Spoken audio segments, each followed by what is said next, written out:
This computer. Okay, today we're with Taylor Canright. Taylor is an education major who's graduating this year. So Taylor, how have you been since we've had the COVID-19 restrictions? I've been good. A little bit of a struggle here and there. Kind of getting used to not being at the school all day, every day, seeing the kiddos and being away from my social life as well. So it's definitely been an adjustment to say the least. Right. What are you in a class right now? I am in an online special education class right now, but I was also student teaching in Helena at Helena High Oh, with okay. the special ed department. Right. And so I got to see my students every day. Right. So when the restrictions went into place, what stage were you in as far as completing your student teaching? So I already finished my first half for my physical education and health in Dillon a couple months, like about a month prior. Okay. So I had a little bit of time in between my student teaching placements. So when I started at Helena, I actually had very unfortunate timing for sure. I Yeah. only had 7 days in. So I did not get nearly enough that I wanted What? in Helena for sure. But I was lucky enough to have my first half done already. So I got a good chunk of that, over half of it done. But Okay. yeah, Yeah. So where are you at right now? I am in Helena right now. You are. Okay. Is Yep, that your hometown? I am. Yep, it Okay, is. good. So you're comfortable where you're at. Yeah, it's been the first time I've lived here for 5 years, so that's an adjustment all on its own. So that honestly, I think has been the biggest adjustment is coming back here and being around my entire family for a good portion of the day. Taylor, I will just tell you that you're not the first person to say that. And so I'm just going to ask you the question. Has your mom asked you to clean up your room? um, she's tried, and it's kind of one of those. I'm just gonna shut the door. What you don't see, you don't have to worry about. See, you are wiser now Okay. Oh yeah. as a daughter. Yeah, totally. Yeah, so some people have told me that, it's been better being at home, more relaxed, feeling a little safer. Yeah. And others have said, "Oh, I had to leave. I went home. I had to leave. I couldn't get my work done." Yeah. I'm one of those people that it's really hard for me to focus on my schoolwork and homework and everything like that at home. Right. Um, if I don't have a specific place laid out. So when I lived in Dillon, I had a desk and I was good to go and I had my own space. Mm-hmm. And then moving to Helena for my student teaching and kind of being in a weird spot where living with my parents, it's kind of an odd arrangement, and I don't really have that space to focus. So my brain has been it's been everywhere, completely Right. scatterbrained for sure. Right. Well, let's move on to the next question. So let's talk about, I do want to go back to the very beginning, like how did you choose the education department? How long ago was that you made the decision that you wanted to be a teacher? Ooh, so I actually knew I wanted to teach when I went into college. I was very fortunate in my senior year of high school being a teacher's assistant for one of my teachers, and she kind of gave me an extra role in the classroom to tutor Mm-hmm. some of the younger kids because it was a structured study hall that I was helping out with. And so for the younger kids, I got to help them with their homework and help explain it to them. So that was just kind of my start and my introduction to education. Mm-hmm. And so I kind of knew I wanted to do that, but I didn't know what subject. So that's when I got to Western, I kind of developed my liking for physical education and special ed. Okay. And is that secondary or what is it? Pre-K, It's K through 12. Yep. K-12? So elementary all the way through high school. So I Oh, kind of wow. have a range of kiddos. Yeah, that's really great. And it makes you open to a lot more opportunities, Yes. obviously. Yes, The that's more been, the better, right? yeah. Okay, so what are you going to be doing then after graduation? How did that initial plan develop and culminate in your plan for what happens after May 8th, May 9th? So I mean, I'm just looking for jobs. You got to find a job and then move to wherever you can get that job and start teaching and just jumping in feet first and going for it. So it's How been do you whatever. think how do you think your limited student teaching experience is going to affect you getting a job? Do you think that's going to be looked at as, you know, a problem for some school districts? Um, I could see some school districts not seeing it as the most ideal situation, Hmm. but also looking at the situation that we are all in, they're very understanding of what is going on. This was Hmm. not our choice. It wasn't their choice. It was out of our hands completely on this. So they're just kind of going with what we can do. And it's one of those, you're going to be in a learning experience either way if you finished your student teaching or not. Hmm. Just if you get your student teaching cut short, it's a little bit more experience that you didn't get. So Hmm. you're going to be going in a little bit more on the blind side, and you just have to work that much harder to communicate with your administration, with your coworkers, and figure out what you need to do to be able to be successful. So, Right. So when you're talking about coworkers, I mean, for you, that could mean communicating with other PE teachers throughout mhm. the state or whatever state you end up with to try and get that ongoing mentoring, I guess you would say, that is really important to you being comfortable and being able to teach the way you've been taught to teach, Yeah. right? Yes. So do tell me, what kind type of skills do you feel like you've learned in our education program that will prepare you for the unknown future, which may include not being actually in a gym or at a school working side by side with students? It's definitely been a learning experience with this because you don't really think about everything you have learned Mhm. until you get pushed out into where you're forced to think about everything. So we've had amazing resources and discussions on what you can use for technology based Yeah.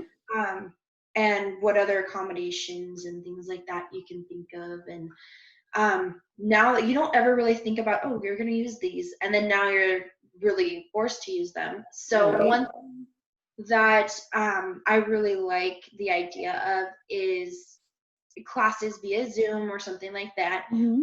do or recordings. So, as a physical education major and teacher, recording a workout, and it doesn't have to be that long because I know with Yeah. kiddos, they don't want to be doing school, especially if they're not in school. Right. So that's really hard. Getting even a half an hour of physical activity, I'll take it.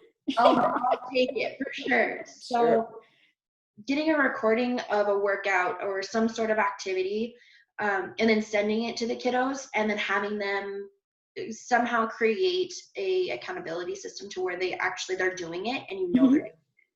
Hmm. And that's where that tricky part is too, is getting the confirmation that they are doing that for class. Right. Well, as having some kids myself who are now parents, I know it's been challenging for them with their kids in school. And Hmm. so, yeah, so it's been interesting because this is something that they didn't want to do.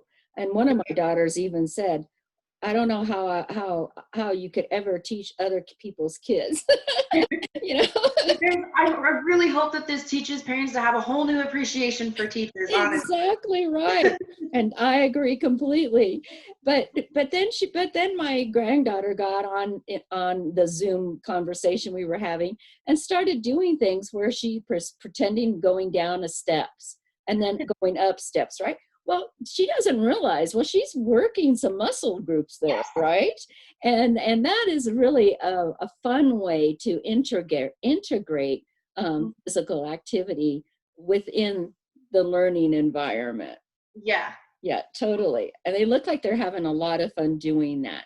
Even some dancing, that Hmm. kind of thing, movement, Yes. like you It's said. interesting to see the different things that have popped up. One thing that I did see that I thought was an amazing idea is for parents to create a little obstacle course out on with chalk. Yeah. So you have to do 20 jumping jacks here. You have to sprint to the next spot. You do a couple of crunches, and then you have to hop on, and then you have to skip. And Mhm. so that I thought was super cool. And I've That seen a is lot of parents take that and really blossom with it, awesome. um, as well as like dancing that you're saying, Just Dance, Mhm. or some sort of program like that on using the TV. Mhm. As much as we don't want to try to enforce that, but and try to get them away from the TV and Right. electronics, it's still a good way to incorporate both. Oh, sure. Absolutely. And in the end, it's just a moment in time, right? And Hmm. it'll pass. It'll be something different in the future. And so, yeah, just getting through it is a challenge, but it can be, I guess it can be a learning experience in Oh many yeah, ways and satisfying as well. yes. Totally, totally. I definitely think that from learning with going through this, we can learn how are we going to prepare our future educators for if something like this happens. Right. I mean, it's not something that you want to think of, but it's a way to prepare them that if something like this does happen, they're more aware of what they can be doing and they're not flying blind completely. Mm-hmm. Well, how are you feeling about securing a position? How are you feeling about securing a position and then just not knowing what's going to happen? Tell me a little bit about your feelings on that. I've been very anxious, to say the least. It's Mhm. been really hard. I've been fortunate to have a couple interviews. Um, the process of getting an interview has been difficult just because a lot of places aren't looking at any applications right now because of the chaos. Right? Um, and then once you do get an interview, it's kind of again a stop and go. And I'm on a hold right now with waiting to hear back from a couple schools just because they've had some more things come up with COVID Mhm. and Mhm. trying to adapt to that. So it's been a very anxious time, and it worries me a little bit because I haven't heard back. So it makes me kind of second guess, did my interview go okay? Did I really blow it that bad? Mhm. Am I prepared for this? What am I going to do if I don't get the spot? So I continue to do more interview or applications. And Mhm. it's Mhm. a very weird feeling. Yeah. Yeah. Well, so how have your interviews taken place? All through either Zoom or Microsoft Teams. Yeah. So all video conference, which I mean, not ideal, but the nice thing about having a video conference is you can still see the person face to face Right. and be able to read body language, um, see how comfortable they are, if they're super fidgety, if they're not, like all that fun jazz that you Yeah. kind of think about when you're in an interview. Right, exactly. And so there is something to that, but there is still a little bit missing of not being across the desk from a person. Yeah. And yes, you can pick up those cues. I agree with you. I think that that is very astute for some people to be able to do that. For Mhm. others, they may not, they might miss those visual Yeah. cues, and it will just be um, like being in a room all by your little self. Yeah. It's almost a little bit more intimidating, I Mm-hmm. feel like. Mm-hmm. Because it's different when you can kind of feed off of somebody else's energy when you're face to face. If they're calm, you can calm yourself a little bit. Right. Where if I'm sitting at the desk and I'm trying to do an interview, I'm like, my legs are shaking and I'm not feeding off of the I have to continue to tell myself it's okay, just breathe. That's right. That's right. It's always going to be that way. And for some people more than others. So you just have to kind of accept that and push through. So yeah, great that you recognize that already. So I just want to tell you, you are the first education student that I've interviewed for this series.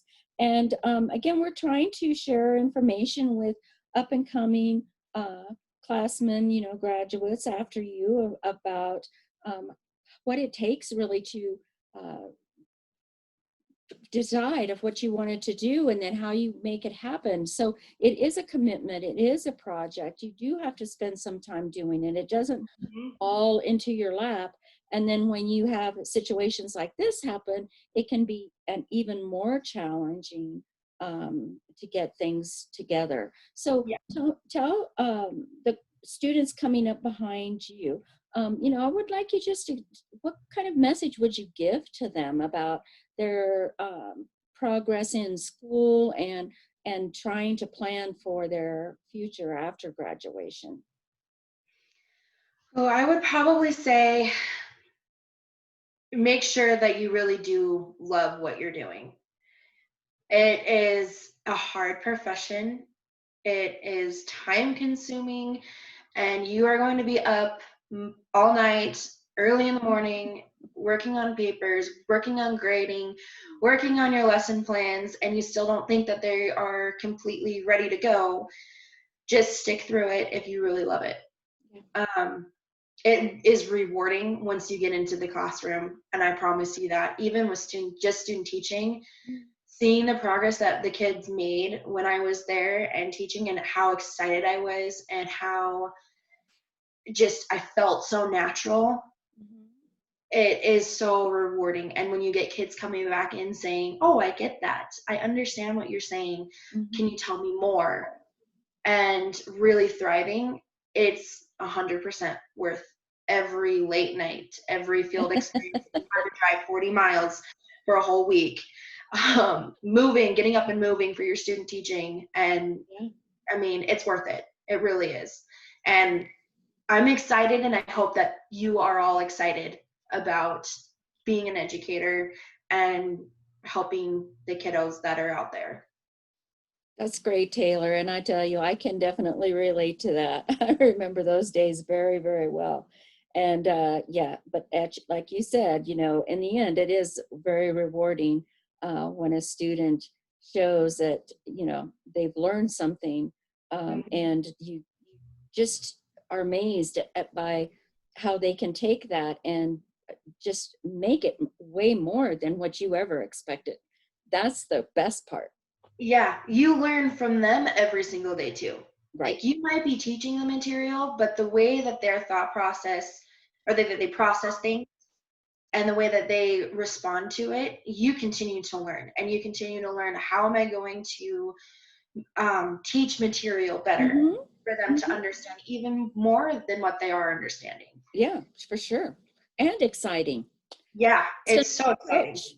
Yeah, totally. So, I just want to tell you before you go, this is kind of a plug for career services, but on our career services website, we have all school districts' employment page linked on our education page. I don't know that all education students know that, but it really does save you time. It does. Thanks for saying that. I will vouch for that. You're just clicking on a link and you're going right to that employment page. And so if there's a job available, you're going to see it. You don't Mhm, have to do more than that. But we also have some links to out of Montana positions. So that would be mostly Nevada, a mhm. few in Arizona. I think we have some place in North Dakota where they hire a lot of Montana students. So yeah, just we try to keep up with that. The school districts are keeping up with that, and then we're passing along the information to you as soon as we possibly get it. So Mhm.